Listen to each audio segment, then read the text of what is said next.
It's a new year and still hard to believe the Chiefs are moving to Kansas. I know, it's true. It's a move that comes with a lot of questions, such as what will this do to traffic, to taxes, and to property values. In fact, a viewer reached out to us saying, with all the activity going on with the Chiefs and Royals, what will happen with real estate prices for the surrounding areas? I have to think real estate will be positively impacted, but maybe not. I think it's a good story to discuss. And as a voice for everyone, we're trying to find answers to that question.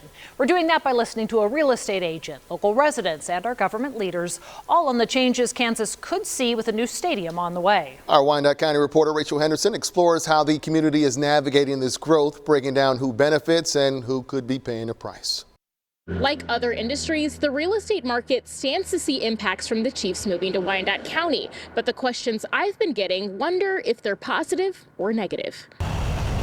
The Village West area today looks a lot different than it did a couple decades ago. In fact, it looked a lot like this. They're still talking about it today, the people that had to move, you know. Scott Harding lives in Wyandotte County. He has his eye on the new team moving in, the Kansas City Chiefs. We thought Chiefs Stadium would be great, but then we did see the 33-page agreement, and that just blew us away. Scott reached out to me with questions about that agreement between the Chiefs and the state. The deal outlines the preliminary Star Bond District Plan. Star Bonds use new sales tax revenue to repay bonds used to build the district. One of the most well-known examples is the Kansas Speedway. We haven't seen any benefits at all. It should lower taxes. We met in front of the American Royal development, a separate Star Bond project that's seen funding delays to build the facility. I love the idea of just making a destination out of it. That's realtor Bradley Brooker. Like Scott, he reached out to me about the stadium. The buyer's just going to be at the beginning stages of their value of their property increasing.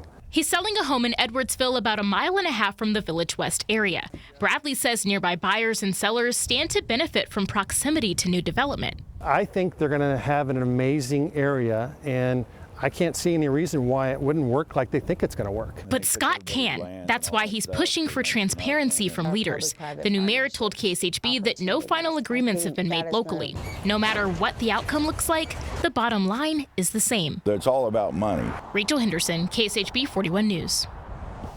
Our thanks to Rachel. Be sure to scan the QR code on your screen to get in touch with her. She's our Wyandotte County reporter, dedicated to telling stories you care about. You can also send her an email directly, rachel.henderson@kshb.com. And Kevin, I spoke with Missouri House Minority Leader Ashley Awney about what it means to lose the Chiefs and the work being done in the legislature to try to keep the Royals in the Show Me State. She told me she was certainly disappointed by the Chiefs' move and doesn't want to see the same revenue loss with the Royals. I don't want to see the Royals leaving the state. I want to keep those revenues here. And frankly, I want to keep those vibes in the city. The Royals are such a huge part of the fabric of Kansas City. And I certainly hope that the state proposal, along with whatever the local municipalities are working on, can keep the Royals in KC. We also talked with House Speaker John Patterson on that very same topic. He, like a lot of Missourians, was surprised by the move, but he believes the Show Me State still benefits by the team being so close. When people come from out of town for Final Fours and things, a lot of them will stay at Missouri hotels and spend money in Missouri. I think the best thing for Missouri to do is to look forward and see what can we do to make the state the best it can be and attract teams. Now, we've received a lot of stadium questions from you through emails, calls, and even at some of our Let's Talk events. And a reminder, Let's Talk events, that's when we come to your community. Also, we can hear your thoughts, concerns, and story ideas directly from you.